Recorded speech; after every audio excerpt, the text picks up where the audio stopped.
Dude, guess what? I finally got my new keyboard. Nice. Which one did you get? It's called the Azoth X. Okay, how much was it? Well, I had a couple of options, but I just took your advice. Buy once, cry once, right? So I just spent a little bit more on this keyboard, but it'll be worth it. Alright, but how much exactly? $400. Bro, tell me for real, how much did you pay? What do you mean? It was $400. So you spent $400 on a gaming keyboard and you don't even game professionally or seriously or anything like that.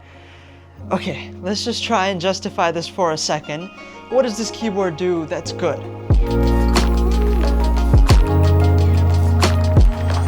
I'll tell you, the first thing that I really like are these keycaps. They actually have 3 sides that are translucent, so the RGB just bleeds through it and it creates a really nice effect. And generally, along with this, the keyboard itself has some good build quality as well. Now they do use plastic for most of this keyboard along with some metal, but it feels solid. It's not a cheap feeling keyboard at all. Also, we should note that sometimes pro gamers want to actually have plastic keyboards that keep the weight down when they're traveling with their gear, even though for me, I prefer metal because it's more premium and it just feels nicer.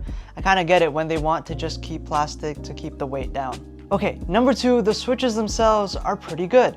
They're the NX Snow 2s that are mechanical linears and they come pre-lubricated as well. Just generally, they are pretty smooth and feel good as well. Of course, the typing experience, the sound is all personal preference, but I will say that I like it and it's a quality built switch regardless. Also, I will mention that they're hot swappable, so if you have other switches that you prefer or want to change them out or whatever it may be, you can do so easily. Now here's a sound test, so take a listen.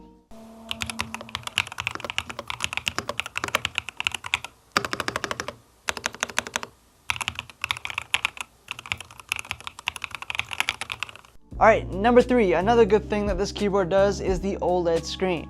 You can use this to control your RGB or your volume or even show things like your CPU temps. Now some of you may call this a gimmick and that it's unnecessary to have a screen in your keyboard, and while that may be true, I think it's pretty cool. I would definitely use it to display things like my CPU temps or even to control my volume for media and whatnot. But regardless of that, it's definitely a factor for what price this keyboard is set at. Okay, number 4 is your 3 modes of connection. So you can have this wired with Type-C, or you can have Bluetooth, or you can have it wireless with a USB dongle. And by the way, for the gamers, even though the dongle is wireless, according to Asus, you'll still get near 0 latency. A lot of gaming keyboards have it, but it is nice to have regardless. But since we are talking about gaming features, another thing they have with this keyboard is speed tap.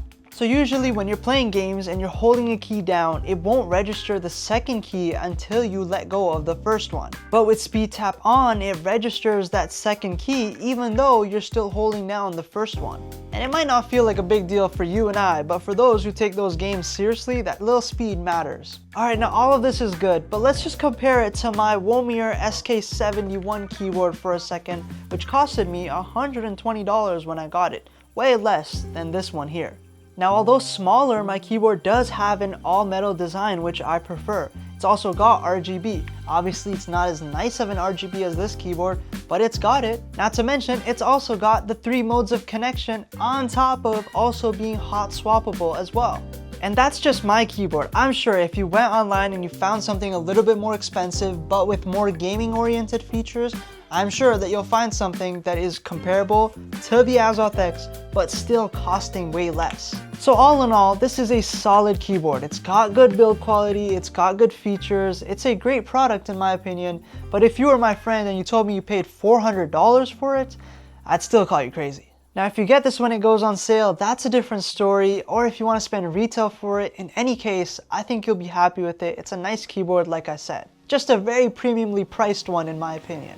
Now if I missed anything, definitely let me know in the comments below, but if you liked this video then like it, and if you loved it then subscribe, and I'll see you later. Peace.